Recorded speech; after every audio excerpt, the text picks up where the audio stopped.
और अब बड़ी खबर दिल्ली से है। दिल्ली में बीजेपी की बड़ी बैठक आज होने जा रही है। जेपी नड्डा की अध्यक्षता में ये मीटिंग होगी।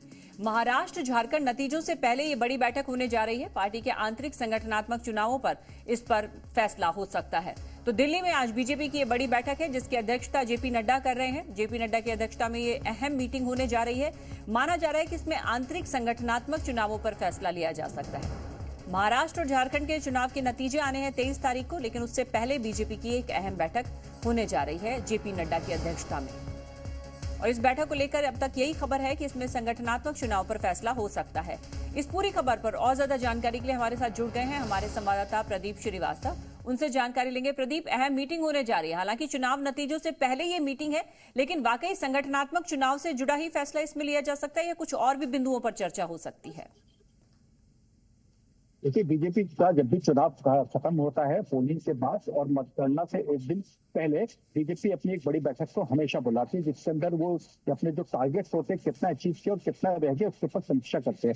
इस बैठक के अंदर जो है बाकायदा सारे राष्ट्रीय महासचिव, सचिव, सह प्रभारी और जितने भी ऑफिस बेयरर्स है पूरे देश भर से वो एकजुट होते हैं। शाम 5 बजे बीजेपी मुख्यालय जहाँ पे इस वक्त मैं मौजूद हूँ वहीं पे यह बैठक होनी है। और सबसे बड़ी बात है कि बीजेपी का अगला मिशन दिल्ली विधानसभा है।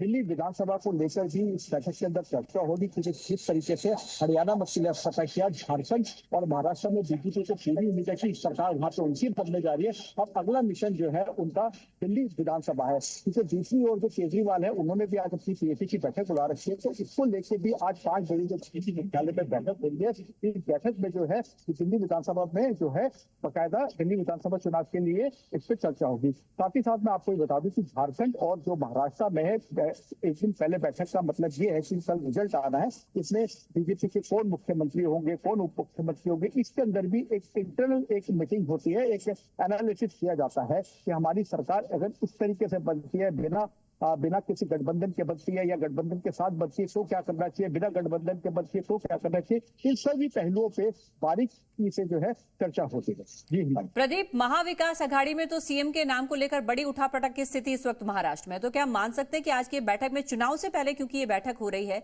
क्या इसमें महायुति की तरफ से भी इस तरह की कोई चर्चा बीजेपी कर सकती है अपनी तरफ से अपनी पार्टी के लिए? बिल्कुल कर सकती है, क्योंकि कल जब हम यहाँ पर थे यानी यस्टरडे तो यहाँ पे बकायदा सावड़े जी यहाँ पे आए हुए थे। सावड़े जी से of the record without camera उनसे काफी इस बारे में बात हो रही थी, तो बिल्कुल इस पर चर्चा होगी। और महायुति अपने पालेक पे में कौन सीएम होगा इस पर चर्चा होगी। साथ साथ जो महाअघाड़ी है यानी जो विपक्ष है वो अपने खेमे में चर्चा कर रहा है, लेकिन कहीं ना कहीं जो सर्वे है वो सर्वे पे हालांकि राजनीतिक पार्टियों का कोई विश्वास नहीं रह गया, लेकिन फिर भी एक सर्वे ये बताता है कि सरकार किसकी बनने जा रही है। तो ऐसे में जो बीजेपी जो है फुल कॉन्फिडेंस में है कि उनकी झारखंड में और साथ ही साथ उनकी महाराष्ट्र में सरकार बनने जा रही है। तो इसलिए आज 5 बजे जो है कर्नाटक जो चुनाव है इसके अंदर इसको लेकर तो चर्चा होगी। लेकिन एक सबसे बड़ी बात है कि अगर महाराष्ट्र और के साथ साथ अगर झारखंड में भी अगर बीजेपी की गवर्नमेंट बनती है तो जेपी नड्डा जी को भी जो है एक आवेदन और मिल सकता है बीजेपी अध्यक्ष पद पर। प्रदीप, इसके अलावा वोट जिहाद का मुद्दा भी बहुत उछला है और विनोद तावड़े का नाम इसमें सामने आया है कि आज इस मीटिंग में इस पर भी कोई चर्चा हो सकती है और इस पर भी कोई फैसला लिया जा सकता है? देखिए, जैसे विनोद तावड़े से कल हमारी बात हुई जी भारत की, तो उन्होंने साफ कहा कि ये एक षड्यंत्र था और जानबूझ के फंसाया गया। अगर उनको कुछ इस तरीके का पैसे बांटने का होगा तो 5 करोड़ रुपए एक सीमेंट से उनके लिए 5 करोड़ रुपए थोड़ा बांटेंगे।